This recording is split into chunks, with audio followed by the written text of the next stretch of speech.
Hi, this is Ashwin Patel after long time with long video. क्योंकि आप में से बहुत सारे लोग कहते रहते हैं कि कभी कभार वो पहले जैसे थोड़ी थोड़ी लॉन्ग स्टोरीज भी लेकर आया कीजिए। तो आज का स्पेशल एपिसोड आपके लिए एक रियल स्टोरी है। ये एक ऐसी कहानी जो आपको सीधा यहाँ पर टच होगी। हो सकता है कुछ लोगों की आंख में आंसू आ जाए और ये कहानी कुछ ना कुछ आपको सिखाकर जरूर से जाएगी। तो शुरू करते हैं फिर आज की कहानी। आजकल लोग अपनी बीवी से, गर्लफ्रेंड से मजाक मजाक में कई बार कहते हैं कि मैं तुझसे इतना प्यार करता हूं कि तेरे लिए ताजमहल बनवा सकता हूं, चांद तोड़ के ला सकता हूं।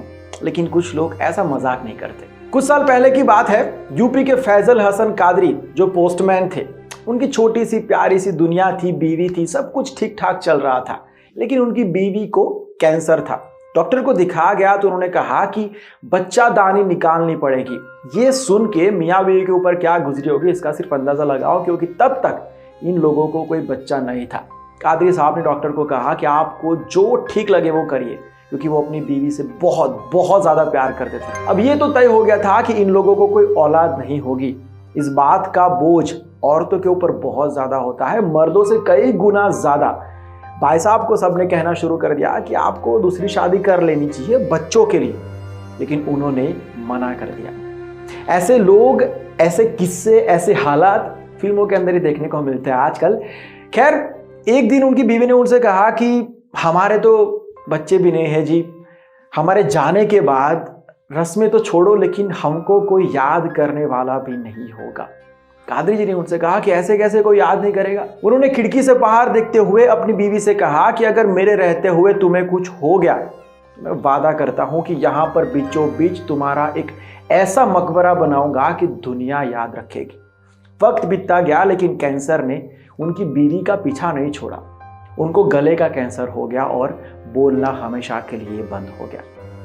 भाई साहब कहते हैं कि एक बात का अफसोस मुझे हमेशा के लिए रहेगा। वो मुझसे कुछ कहना चाहती थी लेकिन बोल नहीं पा रही थी गले के कैंसर की वजह से।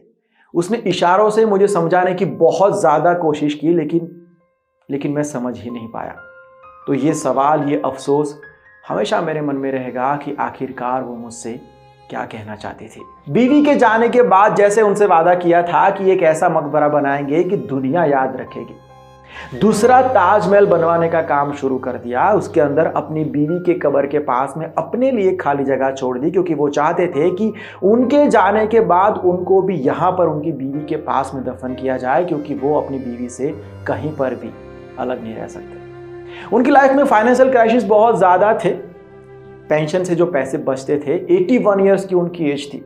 जरा सोचो, ठीक से चल भी नहीं पा रहे थे और ऐसे पाई पाई जोड़कर वो ये काम कर रहे थे। बहुत लोगों ने उनसे कहा कि हम इस काम के लिए आपको थोड़ी सी मदद करना चाहते हैं, लेकिन उन्होंने किसी से भी एक पाई भी नहीं ली, क्योंकि वो ये काम अपनी बीवी के लिए खुद अपने दम पे, अपने हिसाब से, अपनी सेविंग से करना चाहते थे।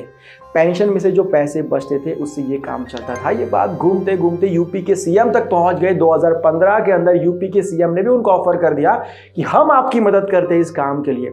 उन्होंने सीएम से कहा कि मैं इस काम के लिए किसी से भी एक पाई भी नहीं ले सकता हूं। पैसे नहीं लिए उन्होंने, ऊपर से सीएम को यह रिक्वेस्ट की कि अगर आप मदद ही करना चाहते हैं तो हमारे गांव की लड़कियों के लिए एक स्कूल बनवा दीजिए।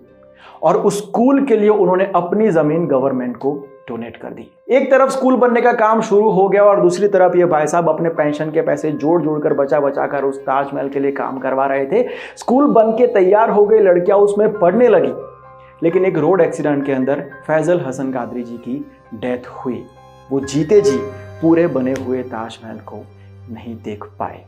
लेकिन एक बात उन्होंने जरूर से साबित कर दी कि ताजमहल बनाने के लिए ना इसकी नहीं, इसकी जरूरत पड़ती है।